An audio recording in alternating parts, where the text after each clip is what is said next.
and We're live. post that live. Yeah, we're live now. And you can actually, if you wanted to launch a YouTube window, you could when I post the link, but you don't really need to. That's And, okay. Yeah. yeah, The time delay confused me last time. yeah, it confuses me also. So, okay, let me just, I have to get that out there onto,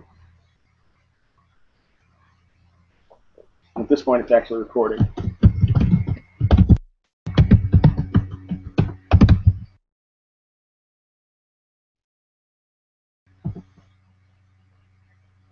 And I'm going to launch it myself in a window just to make sure that it really, in fact, is live. Okay. And I want to make sure everybody can hear us and so on. Right. Going to take a moment to come up. All right, I always forget that because it's got a time delay, it's going to take a minute to come up.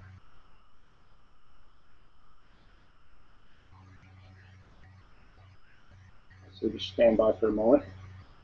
Okay. Yep, it's live. Wonderful. Okay, I'll tell you what, we're going to give it 30 seconds for people to catch on and log on. Give a few people a chance to All catch up.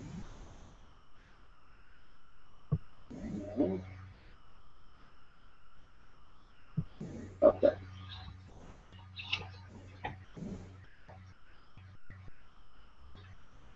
Are you going to edit out this dead spot at the beginning, or is it going to be here for Probably all a eternity? little bit out. There's usually a little bit of stuff in the beginning while we wait for people to connect. The problem is the moment that we go live, it starts to record, and then people haven't had the chance to click on the link yet. But we're going to go ahead with it, I think, at this point, and anybody misses anything, they can back up or watch the copy later. So, good afternoon. This is Andy Hofer coming to you today for Full Circle Magic with another in our series of Q&A sessions with notable magicians and mentalists from around the world. Today we're talking with Chris Philpott, noted mentalist, author, and creator of effects, including the groundbreaking 100th Monkey and the Tossed Out Book Test.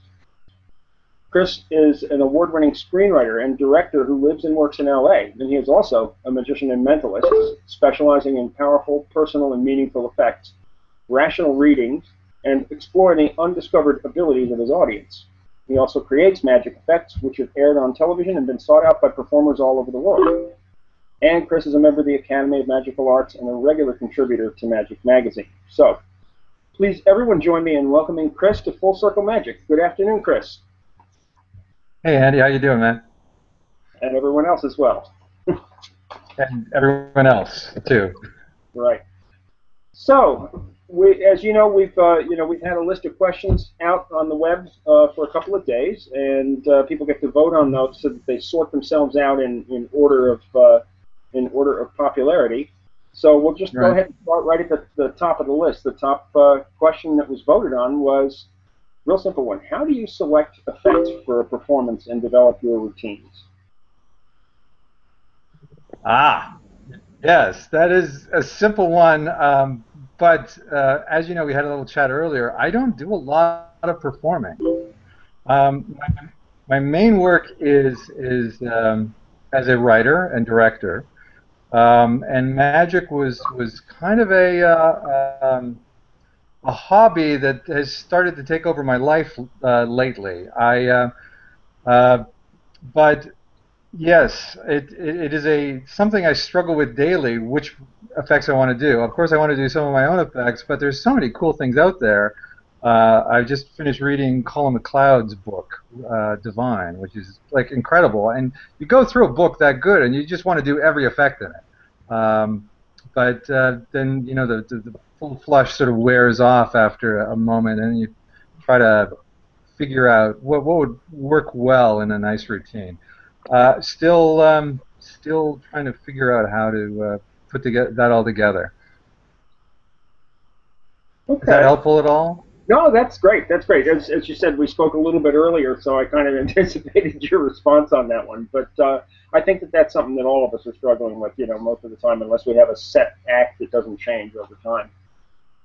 See, because I work mainly in feature films, and I've got a novel coming out now, and so I'm working with longer forms. Putting together like a 20-minute set, a 30-minute set is like incredibly short for me. Yes.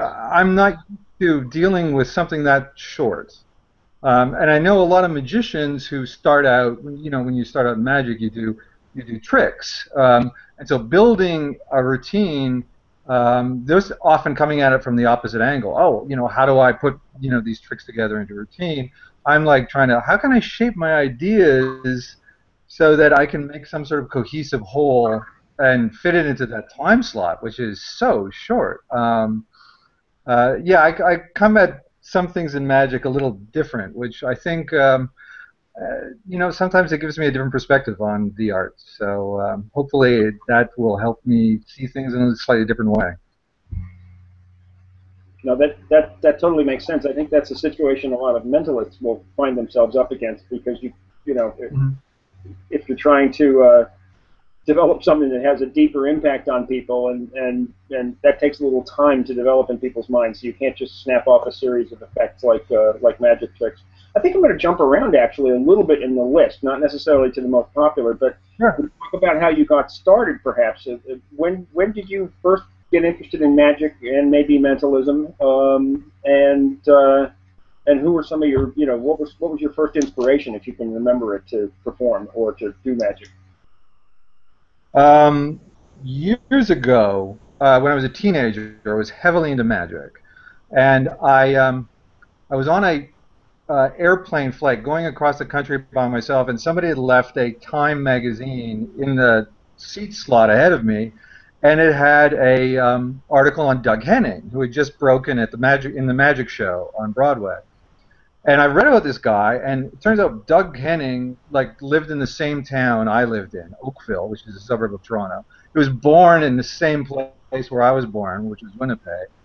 And I thought, wow, this is incredible. This is really strange. And then I read about they exposed some magic tricks. They exposed how to do the sawing a woman in half. I later learned that the guy who they interviewed on this was horrified. They actually put the trick in there, but they I, I saw this explanation for how to do a sawing a woman in half, and I got so excited that I got home. I took the magazine home with me, and I tried to build a sawing a woman in half illusion. I was 10 or something in my garage, and needless to say, it didn't really work out well, but it just got me hooked. And I grew up. I eventually in Toronto. I worked at a shop every weekend called the Browser's Den, which is a magic shop which still exists in Toronto. But I went to university and kind of lost touch with it. I couldn't find any magicians at university. Got into filmmaking and fell in love with that, and that just became my sort of passionate artistic outlet. And then left it hard for 25 years. Did not touch magic.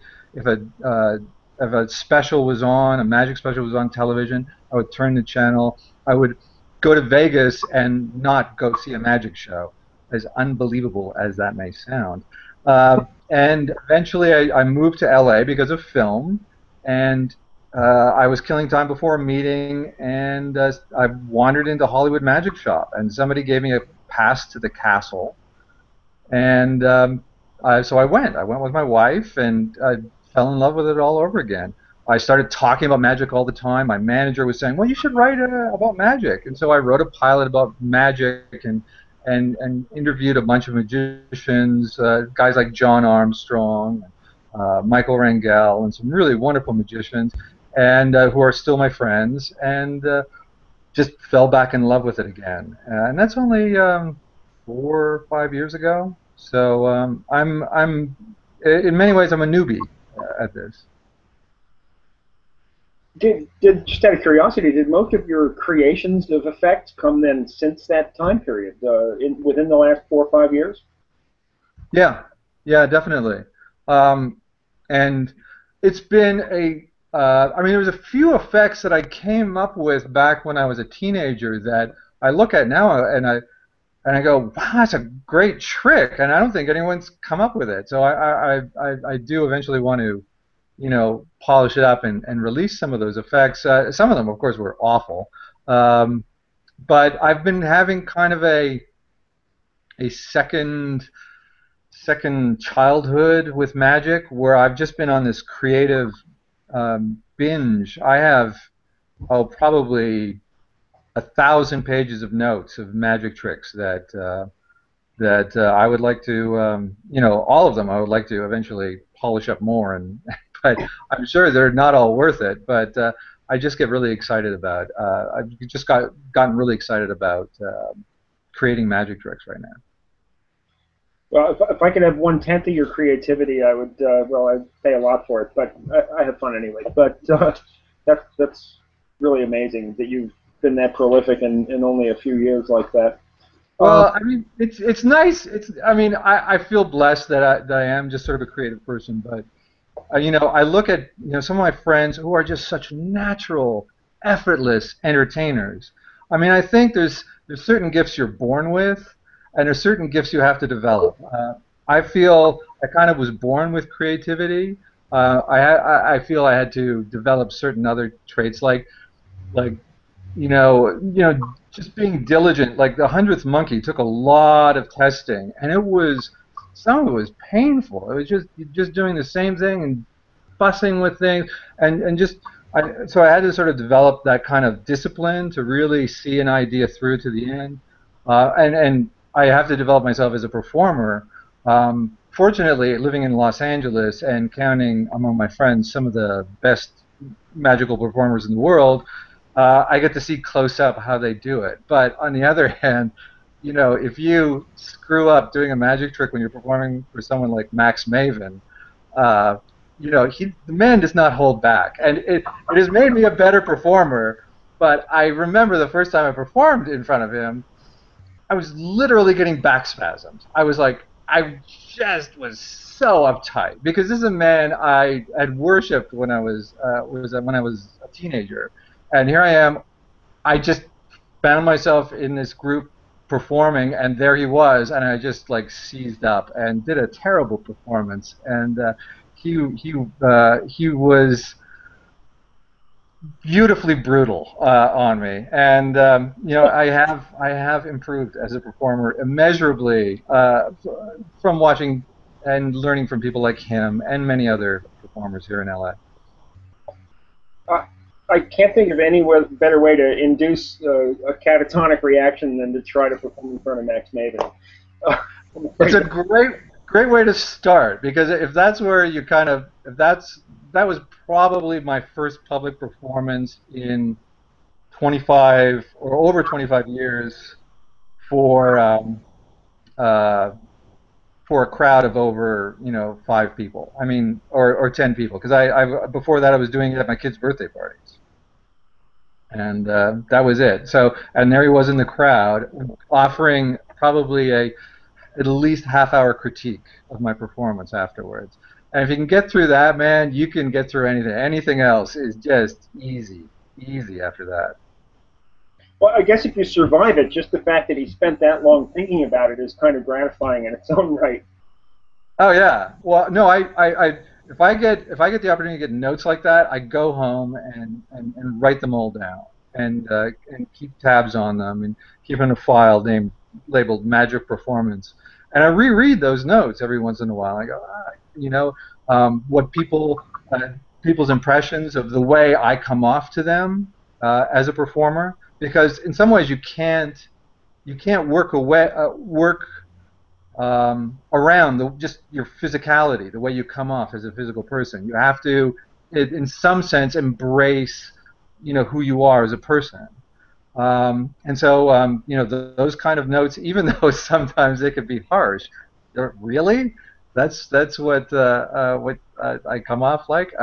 But that's a great way for helping to develop your character and finding your voice as a magician. No, I mean that's terrific, and nobody really can get, without objective criticism. I can't imagine how anyone can really improve. You only have a very subjective view of yourself. As Yeah. yeah, as we know, as you said, you spend more time perhaps creating than performing publicly. But when you do, we had a question about what kind of venues you perform in, whether it's venues or not. I'm not sure, but Right. how often do you perform publicly, and if so, what kind of places? Is it usually small groups, party or event, or do you ever do platform work or anything like that with a larger audience? Uh, Almost never. Almost never. I am putting together an act, so I can do those kind of shows. And But yeah, I don't perform. Um, I've done walk around. I've done small performances at a table for a crowd at a party and things like that. But these are, my main work is, uh, like I said, as a writer, a director, and a magic creator.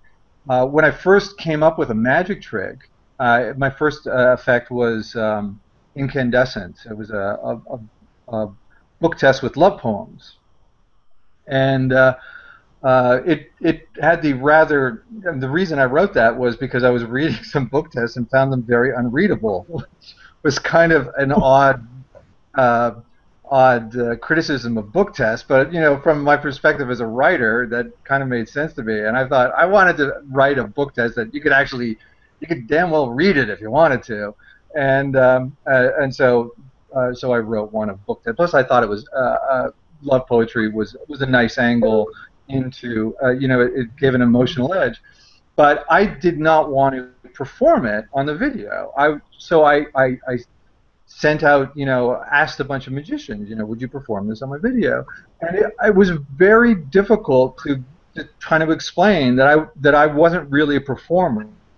I was I'm coming from cinema where you hire actors who specialize in the presentation of text. So I would write text and I could direct text, but I was not an actor. I was behind the camera. And so when I came to magic, that's the way I wanted it to be. I wanted to be the guy behind the camera. I wanted to be creating the effects, writing text, working on presentations, trying to find something that suited that performer, but not actually in front of the camera.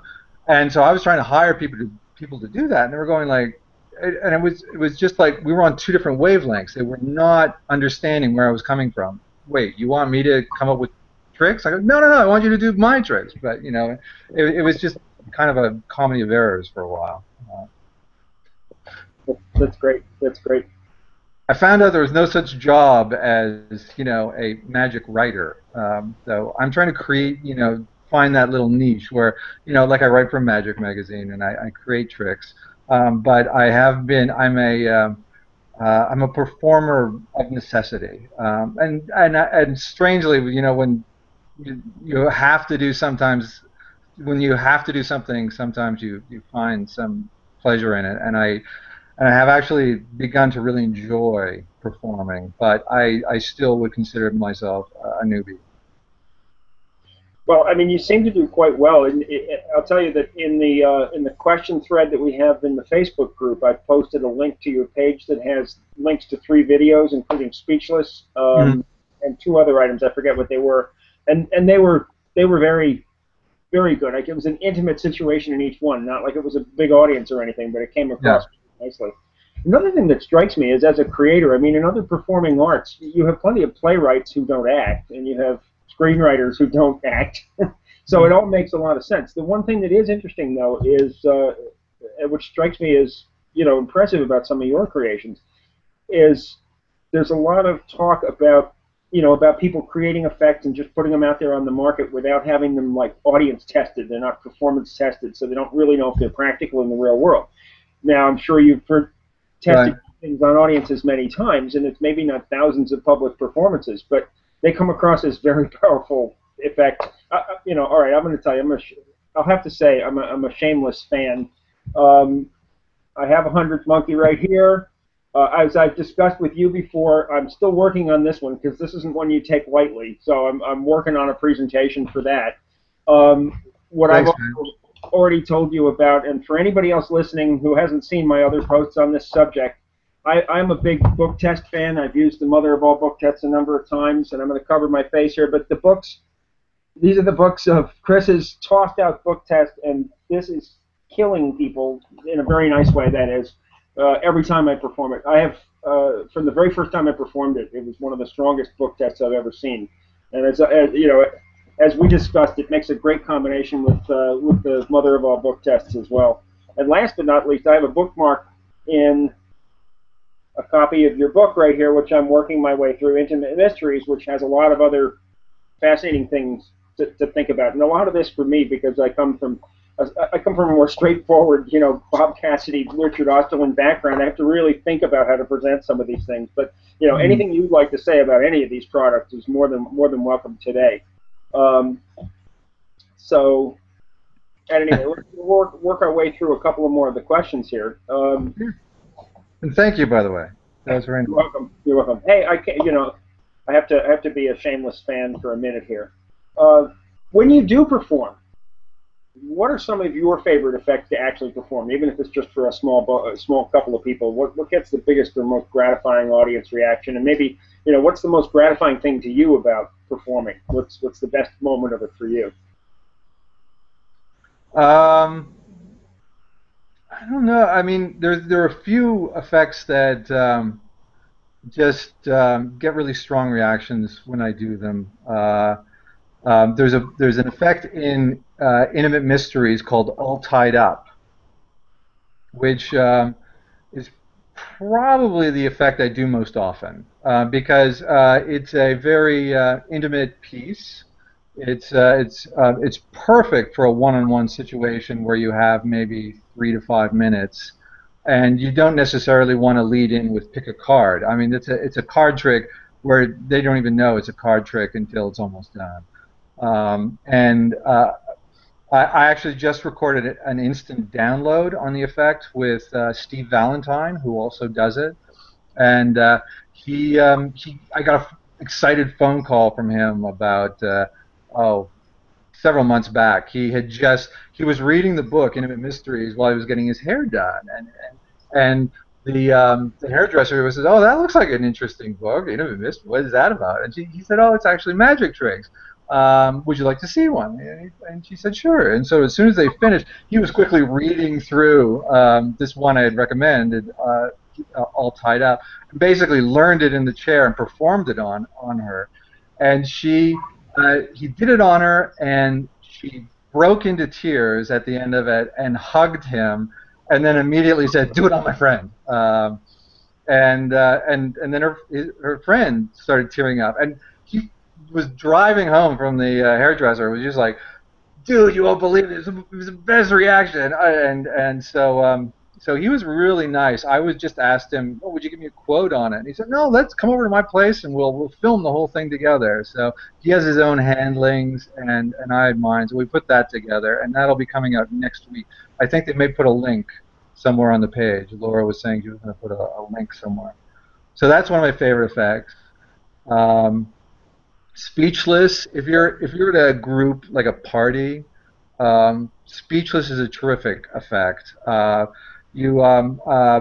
always, ask for the person to step aside who you're doing this on and say, would you mind stepping back? I don't want you to overhear this induction. So you get a little space around you, but then you say the induction loud enough so they do overhear it, and it seems a little naughty on their part.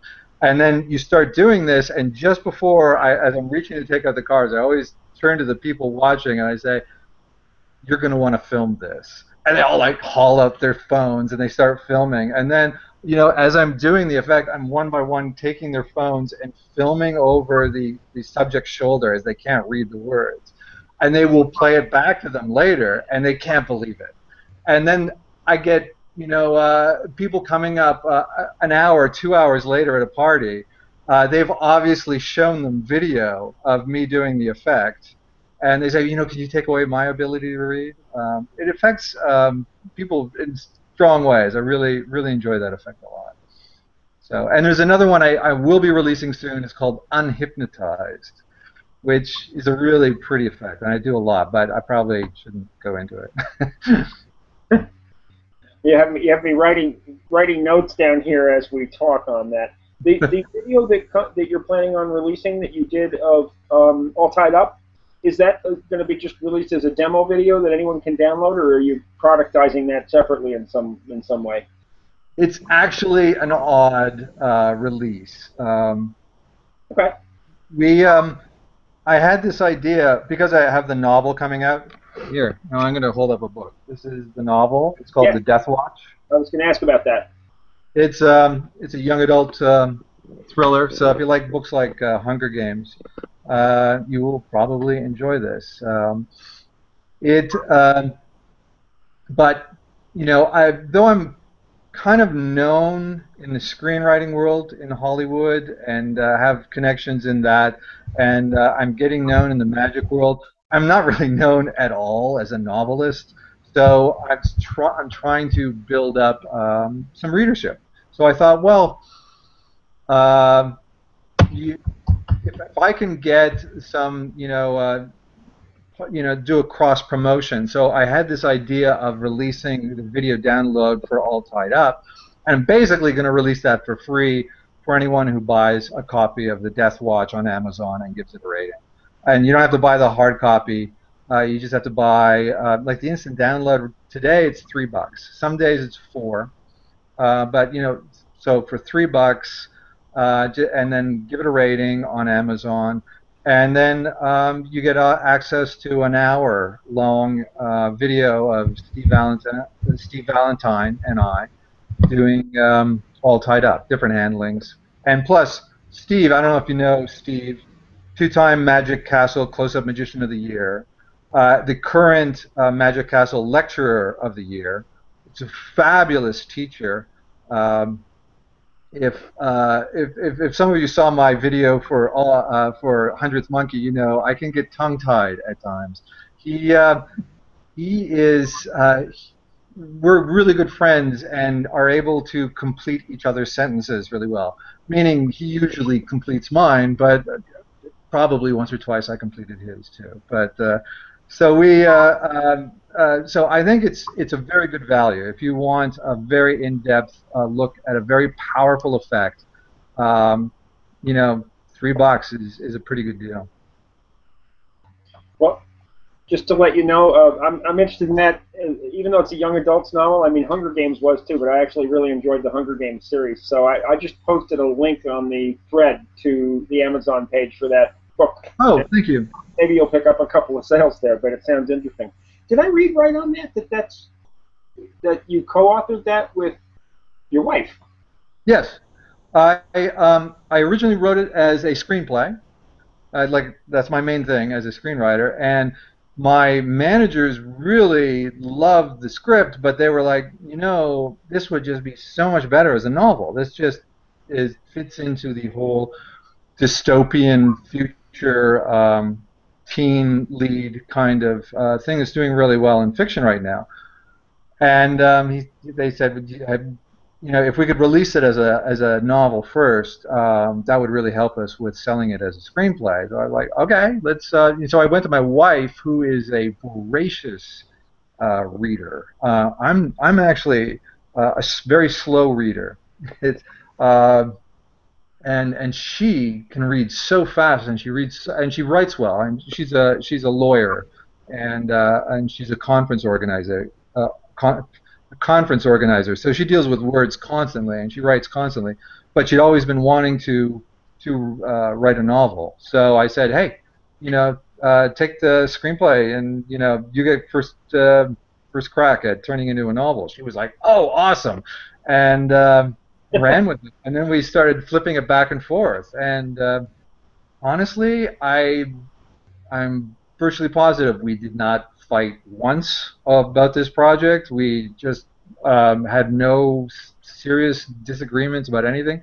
It's pretty amazing to find out you can work so well together with someone you've been living with for so many years and make something that the reviews have been really great. I mean, so I think it's a really, especially for young adult fiction, it's really well written. It's a nicely written book. So if you're not into young adult fiction yourself, send it off to a teenager. If you buy it, just email it to them. You've got that right, and hopefully they'll enjoy it. Every teenager who's read it has just loved it. Well, I'll tell you, a quick glance at the Amazon page reveals, right now I'm looking at the paperback edition, but you've got 5 reviews, 5 stars on all of them. So that's pretty good. That's So great. far. That's great. Yeah. Oh, I think I'll pick up a copy. So, all right, so back to mentalism again for a few Yes. minutes. Well, mentalism or non-mentalism, as grown in doing magic and mentalism and in creating it, what any particular performers have had to be? I know Max Maven must be one, since you said you idolize him. Are there any others that have had a great, influence or inspiration for you? I mean, probably my two favorite performers would be Darren Brown and Teller. If I had to pick, I just think they're incredible. Um, and a lot of other magicians just, when I was a teenager, I was I was a card guy, like a lot of magicians in their teens. That just it had a lot of appeal, and I was reading Apocalypse back then, and real Harry Lorraine follower. Just loved his got every one of his books, and Richard Kaufman, and and that was kind of where my head was at back then. When I came back to it, I found there's been all this other stuff going on. I mean, street magic had happened, obviously, but also the whole Bazaarist movement and Eugene Berger. When I'm going back and finding the Eugene Berger stuff, I'm going, this is incredible. What the? I had no idea you could do stuff like this with magic. And it was really intriguing, and it just made me seem like a everything had changed while I was away, and in a really exciting way. I had no interest in mentalism when I was a teenager, but I've sort of, I guess I've become known as a mentalist because most of my effects are mentalist. But part of that is just because I was invited after my first release to join a group here in LA called The Elders, which is a magic club, um, and Max Maven is a member. Ron Pink is a member. Paul Green, Scott Grossberg, Pete McCabe is a member. I mean, some great magical thinkers and performers and creators. Um, so we're so that's really what has been stimulating my imagination most of all. But heck, I love visual magic. I love card tricks still. I just uh, sort of have fallen in with this mentalist crowd, and they're pulling me this way. They're a bad lot. They're just the wrong side of the magic tracks. But no, I find it is powerful. It is meaningful. No, it is. I mean, a lot of people who've moved from regular magic, conventional magic into mentalism, do find it has a really powerful impact on people, and perhaps they remember a little longer what you've done. That's not for everybody, but I Yeah. can sympathize with that. Funny, I'll give you another question based on mentalism, since we're going to identify you as a mentalist, Sure. whether you like it or not. But one of the discussions that goes on constantly, also on the Facebook group and elsewhere, is the unending controversy over whether mentalists should explicitly disclaim having psychic powers versus claim having them, or say nothing about it. Do you have any thoughts or position on that, since it comes up so often? Yeah. Oh, I got probably too many thoughts on it. Go for it. Go for it. We have all the time in the world. Oh, good. Um, well, I'm basically I'm fairly hardcore rationalist.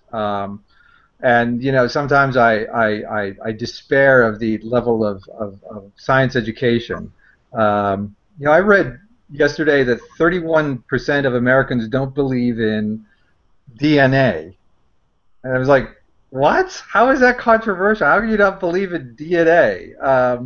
But apparently it's a real statistic. 31% of Americans do not believe in DNA, and I just like, okay, so on the one hand, I'm thinking anything you can do to promote a realistic, rational approach to thinking about fringy elements, which clearly fascinates every magician, the supernatural and psychic powers. I mean, we all find it fascinating, especially. But if you can bring a just even a hint of some sort of realistic perspective on that, I think that's helpful. On the other hand, I'm just like this polite Canadian guy that thinks, it's not really. It might be a little presumptuous to go and try to change people's opinions when they want to be entertained. So I think if you can find that balance where you're not proselytizing. No, I mean if the point is you're doing a Penn and Teller bull. I don't know if I can say the name of their show. It begins with bull and ends with T. But that kind of show where the point is debunking. Yeah, it's really valuable. If you're James Randi, that's really valuable. But in an entertainment show, I don't think it's necessary to go on a debunking tear or to say to lay down the rules really in a very coherent way. Because what's right, I mean, there's not even agreement on that. I mean, some people don't like the way Darren Brown disavows of psychic powers because it hints he uses other methods that he doesn't really use. I don't know. I mean, you can split hairs on these things. But that's my basic two ideas. Just I don't really feel it's necessarily polite to go into an audience, to a room, intending to change someone's mind. I do not want to proselytize. But on the other hand, if I can bring a little bit of a rational insight into some of the things we're doing, I think that's helpful. Does that make sense? Oh, I have to totally agree with you on that. I mean, you were mentioning one of those statistics about, the average, what people believe, and I read another one recently, which I really couldn't believe, where they said that I'm not even going to give it a number, but they said there's a significant proportion of people that question whether the sun is actually the center of the solar system or whether maybe the Earth really is, which is kind of scary to me.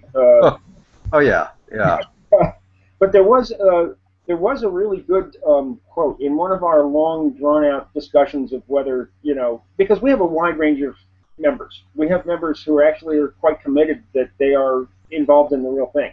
And we have others that are strictly discussing what they do as body language and psychology and NLP and things like that, rational techniques. I'm not sure how rational all of them are, but I myself, I fall somewhere in the middle range. And one of the best quotes I saw, I think, was I'm going to forget his name.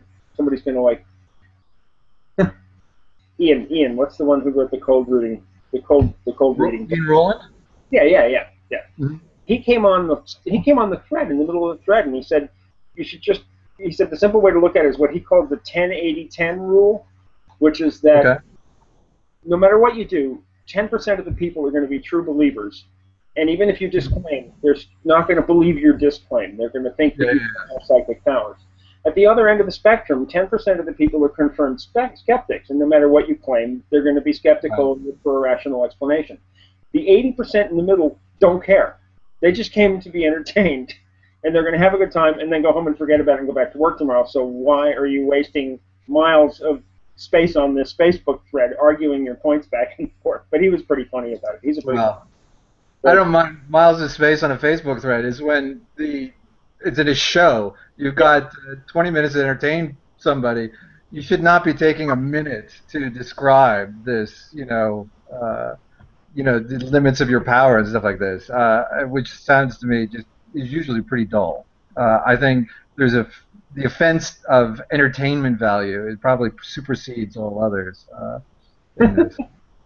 I mean, for example, the book Intimate Mysteries, which you're reading now. I mean, one of the things about that is I'm trying to do it slightly a different way of approaching readings. I'm really actually fascinated by readings. I'm fascinated by it's very intense form of communication between the performer and the subject. It's very I find it really beautiful. I've done readings on my wife, like doing the cube on her, and and finding out stuff that about her that I didn't know, and this is after we've been together for over 20 years, and so I love that kind of intensity, and I thought there must be ways to learn about this material without necessarily myself as a rationalist, without buying into a mystical element. I don't necessarily want to invoke some belief system that I personally don't believe in. So there's sort of a psychological basis for most of these things.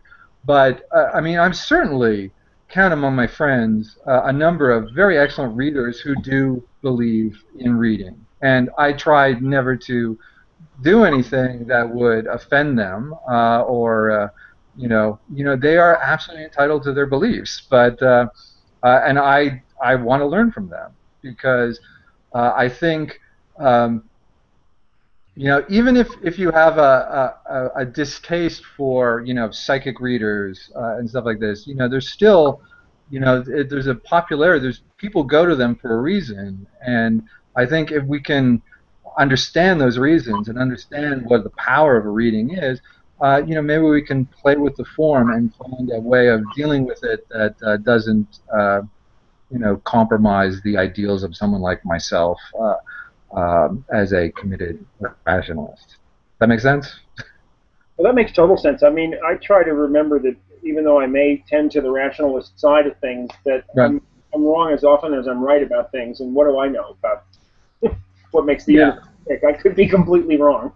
Humility is always a good stance. It certainly helps. And as far as what people believe in when seeing a performance, I mean, actually, one of my personal favorite, I mean, I shouldn't be talking about myself, but one of my personal mentors or idols is Richard Osterland, who I've been in a couple of classes of his, master classes of his, and he basically addressed the issue and said, don't disclaim because you're going to burst the bubble of the magic for people, of the mystery that they're enjoying, and there's no real reason to do that. So don't claim anything. Right. If you don't know what to do, don't say anything.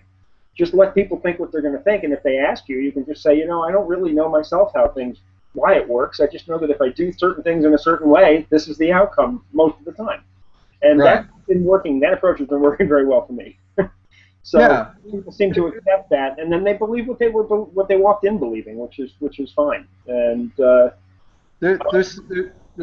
sometimes I say after doing a book test where you're reading someone's mind on a word, I try to make it seem like not I'm some powerful I'm reaching in their mind and pulling something out. I'm trying to make it more of a cooperative two-way street. You project, I receive. Let's see if we can connect. That's just more my style.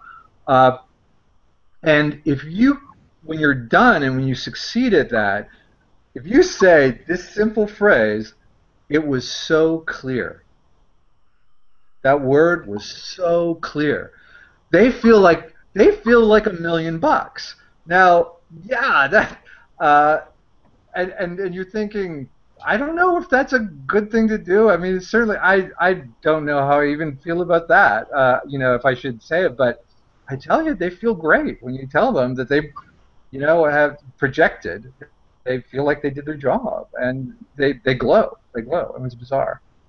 Well, you're giving them partial, if not major, credit for the success of what just happened. So, so much of mentalism, to me, has always seemed to be, it's oppositional. It's a challenge response with a lot of the audience. You're going to do. I mean, the idea of reaching into someone else's mind and reading it is inherently threatening, and especially in this day and age of hackers and identity theft. Nobody wants their innermost secrets to be taken against their will. But if you can turn it around and have them be a participant in transmitting something successfully, clearly, as you said, then suddenly they've got, instead of having an incentive to make the effect fail, they have an incentive to make it succeed, because it will look good if it succeeds, and it just turns the entire feeling of the opera, the whole thing turns around, and as you said, then suddenly everybody feels good when it succeeds, and even if it fails, they feel bad for you. No, I believe that even if on a I think, and I've struggled with this, and I feel there's value in this, in just struggling with it. Okay, is that a fair thing to say to someone that was so clear after they projected their thoughts? Because they believe it. In 90% of the cases, they believe it. Except, of course, the rolling 10% of skeptics. But they're like, oh yeah, yeah, and I think, you know, I asked myself, what's the harm? What's the harm in allowing that? Now, if I just said, actually, psych, it wasn't, it was just a trick, they're going to feel worse. And I think the main takeaway they get from that is a metaphorical takeaway. I don't think anyone's like literally going to, be trying to project their thoughts out there to, they see someone standing on the road as a car is barreling down the street towards them. They hopefully will run out or shout or something rather than go use their mind power and project on them. But Right. That would be not a good thing. But on the other hand, I think it's like our appreciation of superhero movies, Right. or Harry Potter. This great moment in those movies where where the characters discovers powers they didn't know they had. They discover abilities they didn't know they had. And the same that you do with a magic trick that is cooperative, that they have some magic within them. And I believe that's a very potent theme. Again, speaking of coming at this from a screenwriting perspective, because everyone does have talents within them and abilities that they have not explored. Sure. I can speak for myself. Until 5 years ago, I had no idea I had any talent at creating magic tricks. I had or talent at performing them. I had no idea because I had not done it in 25 years. And it was just something I'd put behind me. And then I just discovered, hey, I'm actually not bad at this, and that's a wonderful feeling. You find out, that you have some latent ability. And I think everyone recognizes that there are parts of themselves that are, they have talents. And I think that's a great takeaway that you can leave someone with when they leave a show. Absolutely. I mean, I think another valuable aspect is a number of people have said this, and again, Richard Osterland has mentioned this, that you can't forget that what we're doing when we perform is a form of theater, yeah. and you would certainly, being in movies, you would understand this as well. Richard said, if you go to the latest science fiction blockbuster by Steven Spielberg, you don't sit there through the whole movie looking at it and analyzing the special effects and saying, oh, gee, it's great how they did that. How do you think they did this? How do you think they did that? You sit back and you enjoy the story. If it's a good story, if they're a competent storyteller, you're drawn into the story and the effects enhance it. And you live within the story at least until the movie's over. And then later on you can go home and analyze what happened. So in a sense, if you see yourself as playing the part of a mind reader, you don't necessarily have to be convincing people that the mind reading is real, at least only for the duration of the theatrical experience. They can believe that it's real. Then later on they can go home and do that again. I think that's how some of the skeptics and rationalists can really enjoy those performances too. So, but it's just an fascinating subject to me, partly because it's everybody. People want to be ethical because there's obviously some unethical things going on in the business where people are exploited for money, and that's not a good. But so it creates a lot of tension in people doing mentalism, I think, and it shows in the threads and discussions on it. But I think it's a good thing that people are thinking about it and trying to find their right position in it. But it's like trying to do it without dispelling the magical experience is tricky. So I think we're No, I think you can. Yep. Yep. Yeah. Yeah. Anyway, so let's see. I'm just looking around here. I'm going sort of in random order at this point. So much of what you're known for is as a creator, and that's really what you've been spending an awful lot of time on. And I think a lot of people would, they'd certainly love to do it themselves, but they'd love to peer inside your mind a little bit and understand how you go about. And you can't teach being creative, but there's questions here about do new ideas just sort of pop into your head, or you wake up thinking a new idea, or do you have any particular brainstorming techniques beyond writing thousands of pages of notes and reading them back? Well, I mean, you don't write thousands of pages of notes of output without input going in. Sure. Sure. Um, you know, I mean, a lot of the books that I don't know how long you've been involved with mentalism, but or I mean, a lot of the viewers, I'm sure, have read books like Corinda years ago. I just read it like 3 years ago, Right. and I made tons of notes on it. And I just read Practical Mental Effects 3, 4 years ago, or coming up across a whole huge swath of material because, like I said, I never read a single mentalist book when I was a teenager. It's all been new. So there's, all this stuff goes in, and then I think of it in different ways, and try to see I love book tests, and I love the drama of the tossed out deck. And I'm going, oh, you put those together. The tossed out deck has a great dramatic structure, and is really one of the most dramatic of card tricks. And the sitting down, or however you're choosing to do it, is just it plays on a stage in a visual way, which is something that mentalists don't often do. And I've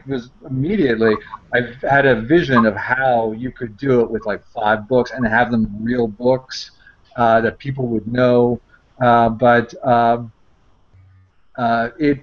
it would be a real pain to gimmick everything. It would take ages, but it was just like, this is going to be a great trick. It's going to be worth all that pain to make it just so. But I had a sense of, yeah, it's a good trick. Yeah, it's good as drama. And how do you play that out? With Hundredth Monkey, I just got really excited by some of the core principles that went into it and worked for months. I honestly, I thought my wife must have thought I was crazy at that point. But I just got kind of obsessive about things you could do with it. And I think that happens to a lot of us. yes. Yeah, we have very tolerant and supportive wives. You have no idea. Yeah, you do. So, this group, the elders, has been just such a wonderful thing to fall into. I honestly had no idea it existed before Jeff. Jeff invited me to come to a meeting, and it was just wonderful to experience that kind of a very, a magic club, but also a magic club that's has some very good, serious pros involved, which I think is really helpful. And, because it's just a bunch of amateurs, just having 1 or 2 pros can really make the others strive to get better and really improve. I've seen people who, like several years ago, were not very good performers at all, and I count myself among them, just really blossom as performers, and now are getting booked in the castle and things like that. And no, it's great to see how a magic group can develop you and feed your creativity and just you get ideas and you think, has someone already done this? And you just put something on the forum and they'll tell you yes or no, and they give you a very quick idea of whether this is an idea worth pursuing or not. That's great. That's great. Dovetailed with how you get the ideas is, and you suggested it yourself, is how you get them to fruition. And in both cases, maybe with the tossed out book test as much as anything, what you had, I am curious as to how you got that to actual production. How long did it take you to develop that in reality, to actually make a product out of it?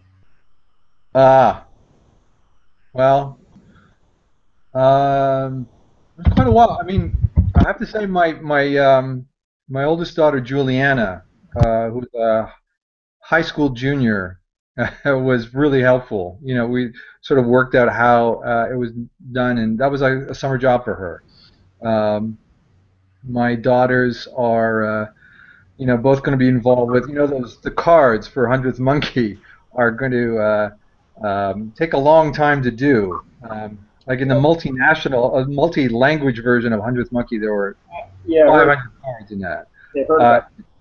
Took forever to do that, but so I'm able to offer my daughters some summer employment this summer, and they're going to be making the monkey cards and stuff like that. But yeah, between the two of us working hard on it, it was I don't know, months, anyways. I can't, I don't. Yeah, it's a couple of years ago now, so I've sort of forgotten. Did you find a producer for? I mean, again, the book test is the one that has a lot of physical stuff along with it because you the cards in Hundredth Monkey, of course, you can reproduce. But Right. how difficult was it to find a way to produce that, or did you have to bankroll the whole Oh, thing out of your own pocket? the books, you mean? Yeah, the books themselves. Um, Well, just from my first book test, Incandescence, to the second, you saw the whole rise of self-publishing. Right, right. I was wondering about that.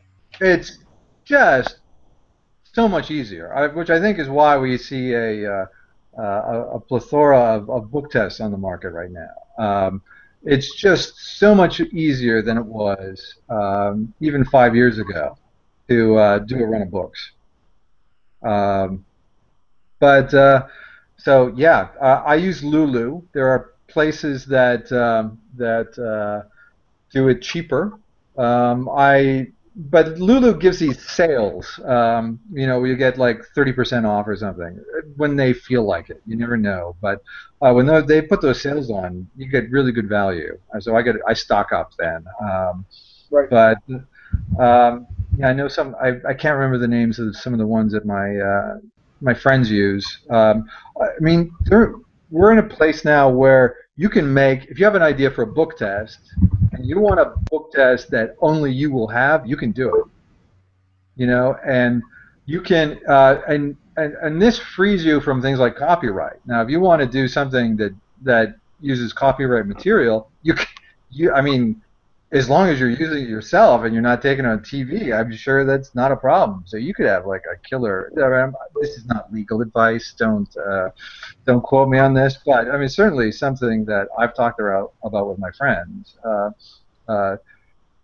that you can do a one-off book test now, which of course was be really costly before. Impossible previously. Yeah, yeah. Well, the quality, Yeah.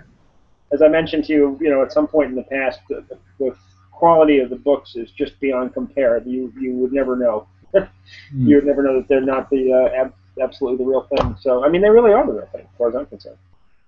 So Yeah. I mean, I fussed so much. I think of the details. I mean, it was like, even on the title page, putting the addresses, which are of course all in New York, and you have to. I wanted to put them in the neighborhoods where there actually are book publishers, and, and like finding a New York address that doesn't exist is challenging because every number exists. So I think a couple are, like there's a Burger King address on Lexington Boulevard or something.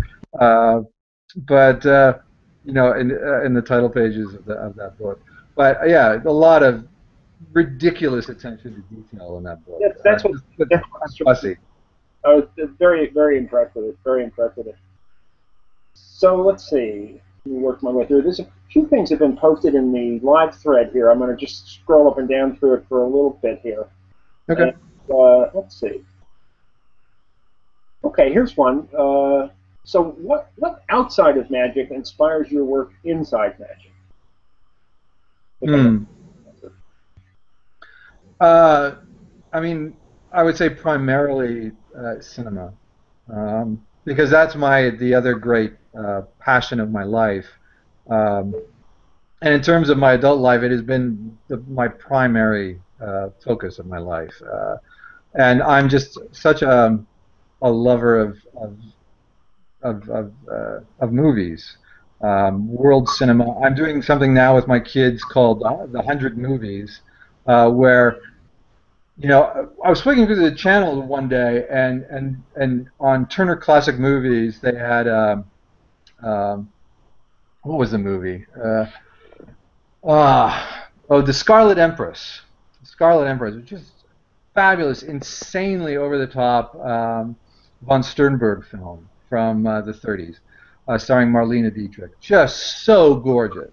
I mean, Google just the images from this thing, the Scarlet Empress. You just like, holy, it's unbelievable how beautiful these images are. And I'm going, oh, I should really show my kids this movie. But when are you ever going to do it? Because it's always this weekend we're going to watch the latest Hollywood blockbuster, and you never get around to valuable things. So that's when I got the idea. I'm going to make a list of 100 films they have to see before my oldest girl goes off to college. And we're over halfway through it now. And last week we watched Umbrellas of Cherbourg. Beautiful French New Wave film by Jacques Demy. If you Google images from that, it's just so sumptuous and beautiful.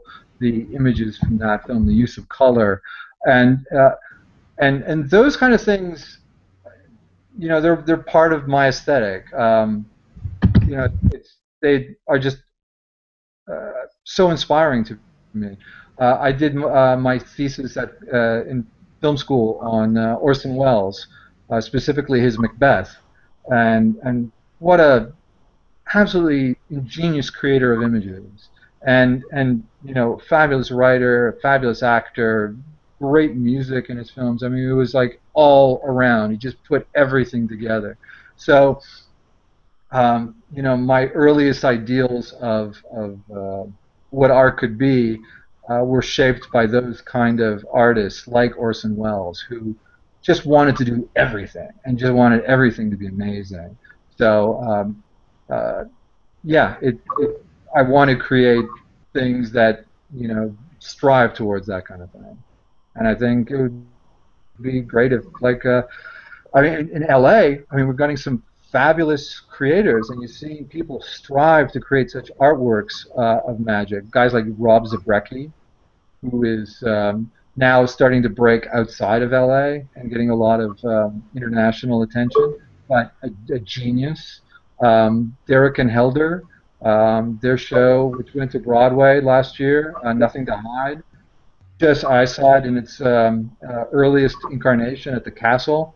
Just fantastic stuff, and they are really striving to push magic beyond its boundaries and do amazing things with it. And so, I see a lot of the same impulses of the Wells kind of artists in magic here in LA, and I find it very inspiring.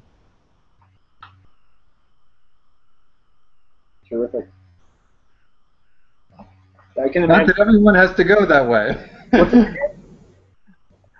I like hauling out an invisible deck too, and yes. the trick. I'm just looking down the list here a little bit more. Okay. I can see from a couple of comments that our video is a little choppy at times. I think that YouTube has trouble keeping up with Google sometimes, but they're still hearing us for sure. I see also we've got a post on the Laura Isley has posted the link to the All Tied Up trailer, so I'm going to have to check that out later. Okay, cool. Yeah, the trailer. There's two trailers for the. It seems like a long trailer for All Tied Up, but there's also two trailers for the novel, The Death Watch, right after it. So, okay, right. Oh, I think I saw a trailer for that. Right. Okay. I'm gonna have to check that out. Excellent. We had let's see. We had two questions posted earlier today from the very well-known restaurant magician Wayne Goodman. And one you may have partially answered, but I'll give it to you anyways. What is your basic thought process when creating an effect? I think that maybe that goes beyond just thinking of the idea. And the other, along with it, which will be a real fun one to try and answer, is what words were rejected from 100 Monkeys?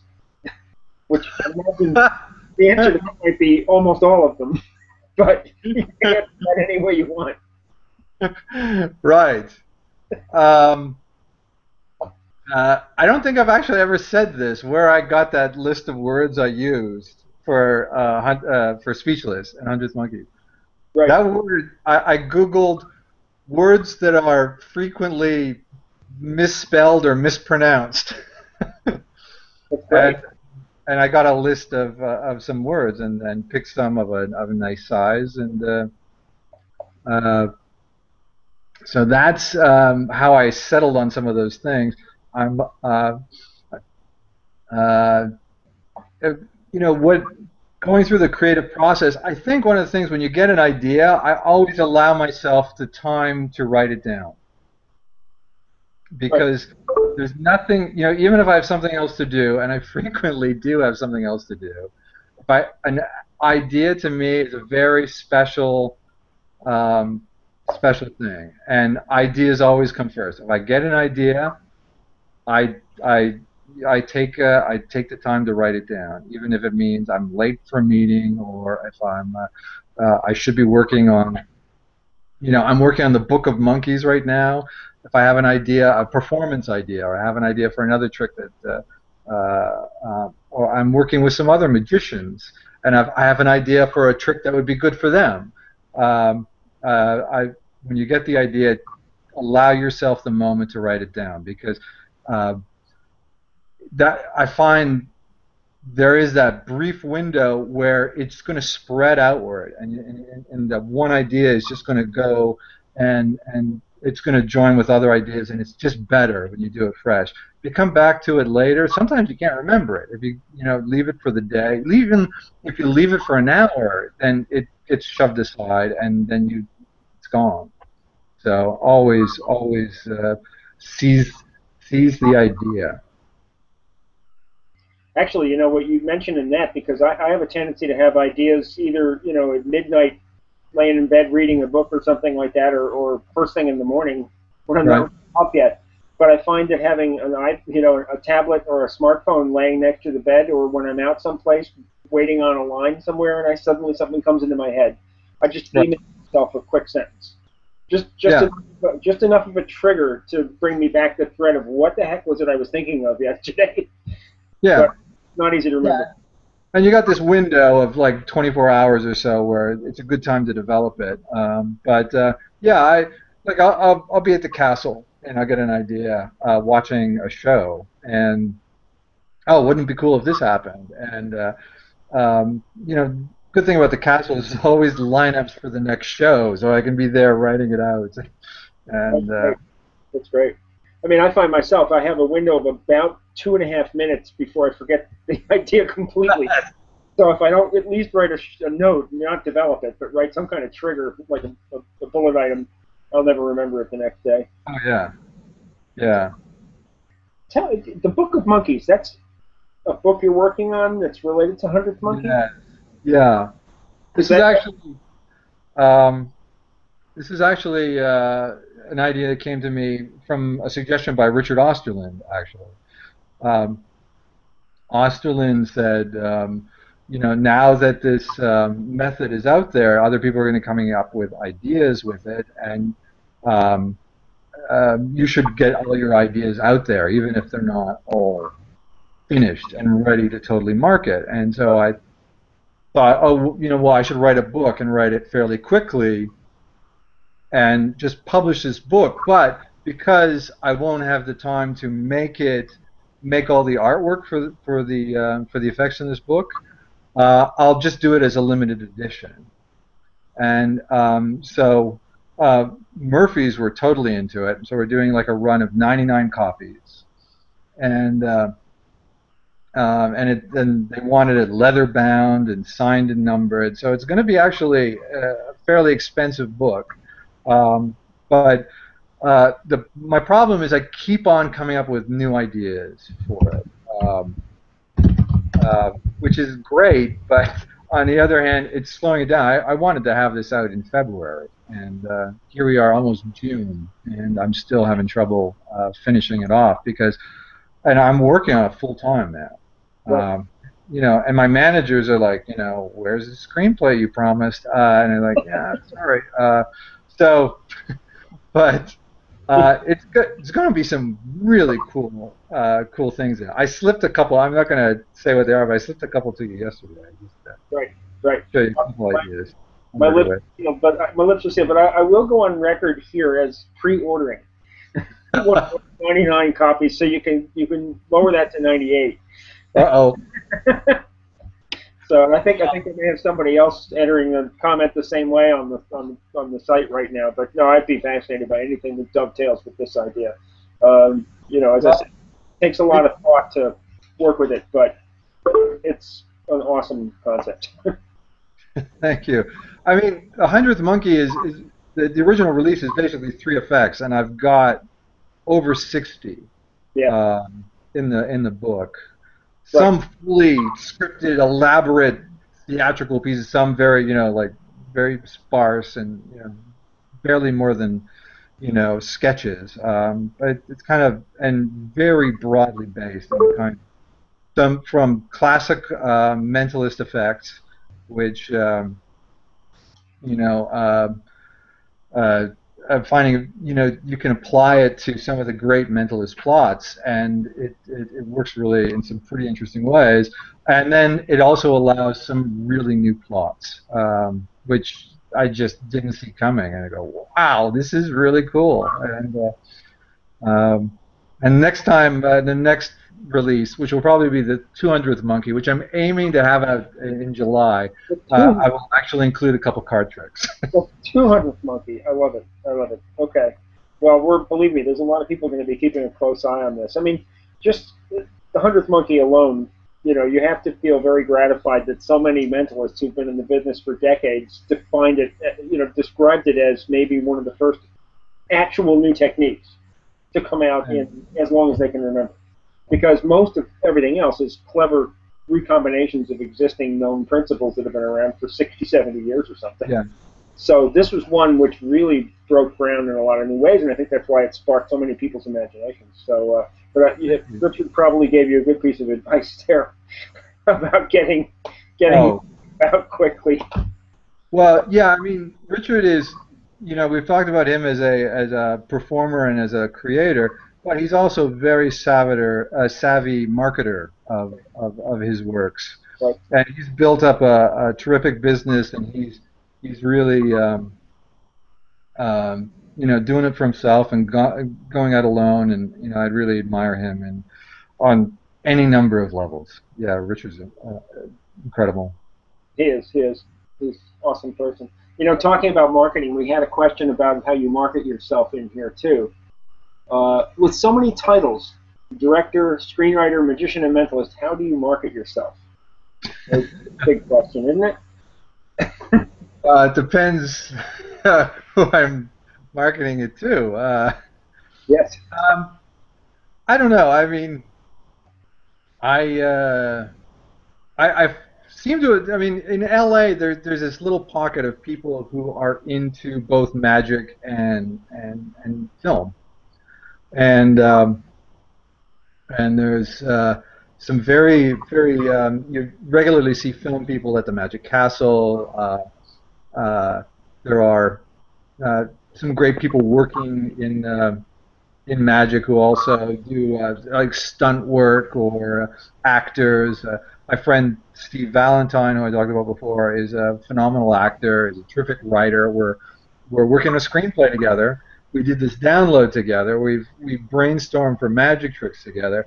I don't think. I mean, one of the things about being in a circle is both into magic and and film and television is you don't have to sort of limit yourself. You can just move seamlessly from one form to the other. I'm not sure that helps with marketing, which is your initial question, but I don't know. I don't really market myself as a magician, as a performer, because like I said, I'm new to this, and it's something I'm definitely exploring more of. As a creator, I don't know. I'm conscious of having a certain way of presenting the effects. Like I really like going down to Venice Beach to shoot the videos. Um, I have much more experience performing one-on-one or for small crowds than I do for a larger audience. I went down to Venice Beach to try to get a crowd together to film Tossed Out Book Test. I couldn't get a crowd together. I mean, building a crowd is an art unto itself, and I definitely do not have that skill set. I just cannot do it. I watched many people do it, and if you watch a good busker build a crowd, it is a beautiful thing. Oh, there is just an art to it, but I can't do it. So I've been, talking to people about, there's still no performance, as far as I know, of Tossed Up Book Test on the internet. Um, Joe Skilton is doing it on the upcoming season of Masters of Illusion, and so that starts in August. So that'll finally, I mean, he filmed it like a year ago, so that's finally coming out. In terms of just having a good performance of Talked Up Book Test online? Yeah. Okay, well... Sorry, what did you ask? Did you ask? Go ahead. No, I couldn't quite hear what you said. I say you're saying that's, in other words, as far as you know, there isn't a good performance of Tossed Out Book Test available, a video of it to look at on the internet. I've never seen any performance, good, bad, or otherwise. I've never seen one done. Well, then in that case, I have to tell you, I'm going to try and remedy that in the next few weeks. Okay, cool. Because I understand that we've got a good video of it. So as soon as it's turned in, we'll see. I was approached by two different magicians who said that they were going to be doing the Tossed Out Book Test at the Hollywood Fringe Festival. I was like, oh, you're both doing Fringe show and you're both doing that trick? Maybe you should talk to each other first. But I may approach them and see if I can film them doing it as well. It would be fun to see. I'll pass a film by you and see what you think. I'd love to see it, man. I would love to see it. Great. Let's see. So one of our leaders is great at coming up with good questions that will make you strain your mind for a second. Finish these two sentences. Chris is ... and Chris isn't ... What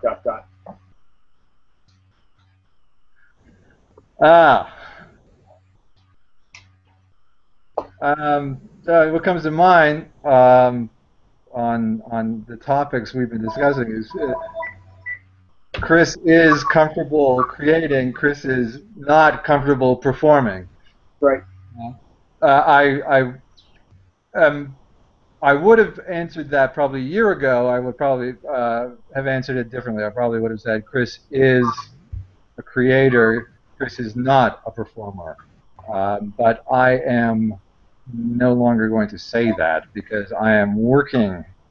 Like I said, some skills you are born with and others you have to develop, and I am definitely working to develop. I see you. You're on the phone. Yeah, I am.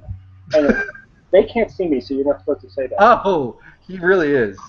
Guys, he's like there with, well, maybe I'll get on the phone.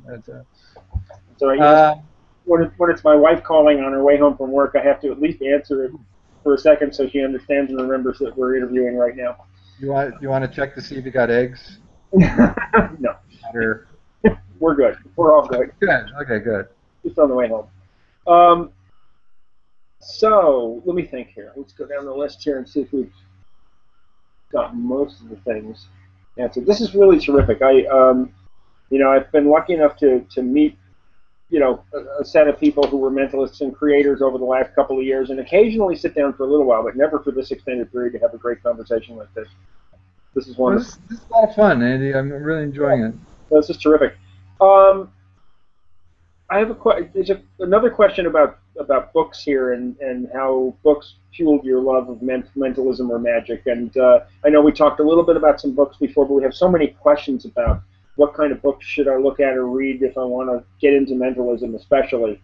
And if you had any other thoughts about things that have inspired you in book form, that people would really love to hear that. Yeah, I could think a couple books. Well, I mean, if mentalism, of course, Clorinda and Anneman, forming the basis of. Start there, yeah. Yeah, and you can, and online there is actually a online annotation to Animan, written by Max Maven, which is really insightful to uh, go through the book Practical Mental Effects and read Max's notes on them. It's really wonderful. I hope I'm directing people to a legal thing. I thought so. I'd hate to think it wasn't, but I'm pretty sure it was a legal open forum where he posted that. Okay. Apart from that, I would have to single out two of my favorite books on magic. Um, uh, Magic and Meaning by Eugene Berger, and Robert Neal. Okay. Phenomenal book about how to bring more meaning to tricks. Um, and another one I really enjoy, which is similar, but a very different tone and way of approaching a topic, is Pete McCabe's Scripting Magic. Oh yes, yes, yes. Yes. Invaluable. Wonderful book, and I can't recommend it highly enough. Yeah, And multiple readings. yes, You can't. and if you ever see Pete, this is a little known thing. If you have a copy and you get to LA, he goes to the Magic Castle every Wednesday. Bring a copy of Scripting Magic, and he will not only sign it for you, but on one page there is a swear word that he left out 3 of the letters on, and he will fill it in by hand for you. So, unless you're a kid, in which case, what are you doing at the castle? Right. I have not been. I have not been there. That. I have not been there. I have to get there someday, and I'm open to calling an invite from somebody when I get to LA sometime. But oh yeah, yeah. Let me know if you're going. I'll take you, man. oh, that would be great. That would be great. Luckily, I've been lucky enough to meet a few people that might do that if it works out right. But now, again, I know it's not about me, but I got to share an anecdote about Magic and Meaning, the book, because that book was the key to me transforming about a year ago, from just being a dreamer into actually beginning to do things and meet people and perform more. I got a copy of that book, read through it, was intrigued by it. And late at night in June last year, one night, I just flipped open an iPad and did a Google search on Magic and Meaning to see if there was any more on the subject. And then I turned to my wife at like 11:30 at night and I said, "Did you know that there's a conference in Las Vegas at this magic school run by Jeff McBride called Magic and Meaning, and it's hosted by the guys that wrote the book. Eugene Berger and Bob Neal were among the hosts of this annual conference called the Magic and Meaning Conference." And she said the magic words, "Why don't you go?" Wow. Did you? I had never been to Las Vegas. I had never been to a magic convention or anything like it. And combined with a September lecture in New York City at Tannen's Magic Store by Richard Osterland, the following month I went for 3 days and met 50 people who I still converse with, and many of them were members of this Facebook group. Met Eugene, met Bob, met Jeff McBride, met Kent Nepper, and basically became friends with most of them. I think they would count me as a friend, although I'm one of thousands to them. But their inspiration over a few days' time led me to, increase my confidence to actually start performing and to stand out more and eventually to join and get involved in this group. So it's been a transforming year for somebody of my age who I'm hoping to retire within 7 years or something like that and go full time. But Right. If you've ever thought of it, everybody I know who are friends of mine who went last year are going again this year. If you happen to want a link to it, you ever consider it, the conference is unbelievable. 3 days with these guys on the subject of Magic and Meaning. You sit and hang out with Eugene Berger and Bob Neal for 3 days, and Jeff McBride and Kenton Nepper and the rest of them, and they have wonderful presentations and such. So if you're at all interested in that, I'll send you a hot link to it. But you can also find it on Jeff McBride's Magical Wisdom site. I think it's still got some openings, so you would be a fantastic presenter too. They're still looking for calls for presenters. They would love to see you. So I just thought I'd plug the conference that way. But my friends and I, who were members of this group, we're trying to plug it and get as many people that we now know from online here on the Facebook group to go out there and meet, because last year I went there, I didn't know anybody, so this year it's going to be different. So that'd be really fun to meet up with you someplace like that. But I had to bring that up because you brought the name of the book up. Yeah. So anyway, I sometimes That's can't great. stop myself from talking too much. Anyway, so we've pretty much done the question list here. Okay. Been fantastic, rich bunch of look into your creative process. It's really inspiring. And do you have any other before we close out? Do you have any other particular funny anecdotes or any interesting things that have happened to you? You just care to toss in while we've still got the camera rolling here? Yeah. It's gonna be the thing. I'm gonna think of some great ones the second you turn off the camera. And we'll post them. See, that's the kind of stuff I should prepare before you. No, it's about magic. That's okay. No, that's cool. Okay. I got nothing. All right, not to press you on it. I'll tell you though, it's been a great, rich bunch of stuff. I've taken a page full of notes here myself for things I want to look up and read on more. It was so clear. I'm not going to copy that, but I'm going to think about it. Copy. I'd be interested to know what people think about it. I mean, no, I like it. Yeah. I like it. I think it definitely it has just the right evoked just the right reaction in people, and I love the look on people's faces when they have the reaction you're talking about, and it's like a light bulb going off in their head. So it's a lot of fun. Yeah, it's a nice thing. I love the kind of magic where people realize, oh, that came from me. Which I think is integral to effects like Out of This World, and why it's so perennially popular, even though watching someone deal through an entire deck is inherently not the most interesting thing in the world. It's so powerful and it's so personal and so beautiful.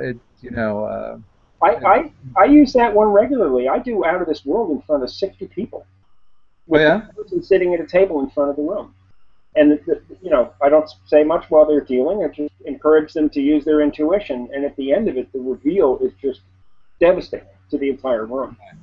They can't get it. But there's often maybe one or two misdeals in it, and that's fine. Perfect. Right. A couple of misses in it because it's obvious. It's so powerful. Some classics like that you just can't get away from. Well, I have a version of Out of This World, which I love. I love the effect, but I have a version of it that I've been wanting to put out for a while. I just have to find the time to get it out because it doesn't use cards. I'm going to leave it at that, but I should just. I mean, it's prepared. I should just do it. It's a lot of fun. But I'm one of those people that likes, I don't know if you know the John Armstrong handling. It's in the Best of All Worlds book. But I think he just uses like 20 cards. And maybe it's coming from film. I'm just so conscious of the pace. In film, it's so lean. It's you pare everything down to its. Screenplay writing, it's all about being totally lean.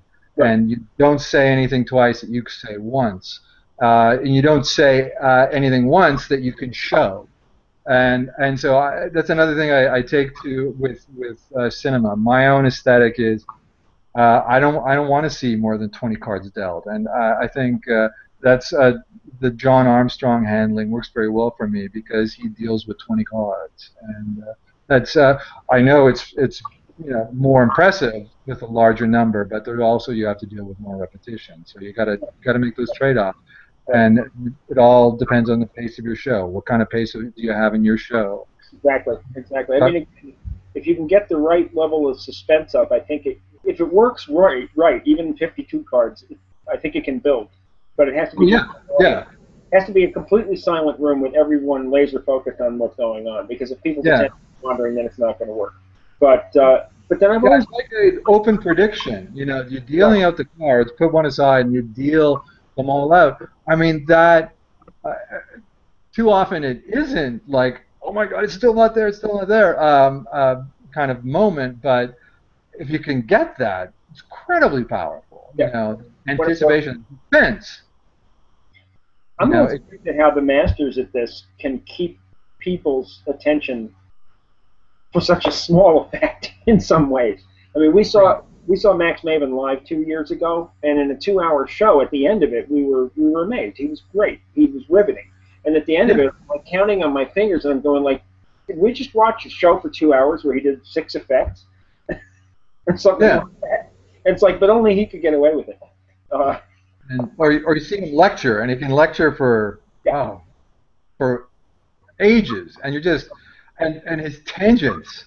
I don't know if you've ever seen him lecture, but he can go off on a tangent about, you know, why the spectator has to stand here and not here, and angling them this way, and how you can move them the way you want, and I just sit there. I mean, it's for me, it's even you know, as good as his effects are, but I just wait for these tangents where he's talking about audience management and controlling the crowd, and how he just, you know, creates you know, everything is thought out. Absolutely everything is thought out in terms of creating a piece of entertainment. Right. Well, plus the way he presents even a lecture is a performance. You did the voice very nicely there for a second, but his voice alone is hypnotic. You could just listen to him. It doesn't really matter what he says. Max and I are friends, and you know, we so I probably could imitate him. That's I wish I could say that. Maybe someday. But yeah, some of these guys are amazing. Richard also can do a 4-hour lecture without breathing. Yeah, I don't know Richard as well. We've never actually met face to face. We correspond. He did an 8-hour masterclass. Wow. And, you know, everybody was on it the entire time. It's like, yes, we needed a cup of coffee break in the afternoon, but it was powerful stuff. He has a lot of ideas in his head to give. Gosh, so creative. Wow, what a great conversation. This is awesome. I can only say I hope we meet face to face in the real world someday. Absolutely. If I get to LA, I will try to arrange to drop by. Please do. I'm also thinking of going to the IBM SAM this summer in St. Louis. St. Louis, that's almost halfway here. Yeah, maybe. Well, you meet me halfway if I can somehow do that. Yeah, well, that should be. I actually just last year went to my first ever Magic conference. I'd never been to one. I went to Magic Live. Right. Well, again, I don't know what you're doing mid-October, but if you have any interest in hanging out for a weekend with Eugene and Bob Neal, seriously consider. I'll send you a hot link to the Magic and Meaning conference. People would love to meet you there. You would cause a sensation. That's cool. Yeah, we've been trying to get a few people out there, but I'm sure you'd have a good time, and I'd love to see you out there. That's in Las Vegas every October. But so it has been a great pleasure. I'm going to take a couple of words for a second before we break off. I'll pretend I'm running a radio show again here for a minute to say that. For folks who are watching, that our next Q&A will be this coming Saturday, May 24th. It will be Justin Miller, what real magic would look like, and that one will be hosted by our illustrious administrator, Peter Turner. And I'm sure that will be a fascinating show as well. So, again, thank you to Chris Philpott, and thank you to everybody who's been watching. It's been a great pleasure, and I only hope I haven't talked too much myself. No. You have a good afternoon, good evening. I know it's earlier where you are. Good afternoon and evening, and I hope we'll see you in person one of these days. Hopefully soon. So great to talk to you. I'm sure we'll talk in email and Facebook. So have a wonderful evening. Okay. Thanks so much. Thanks. Bye-bye.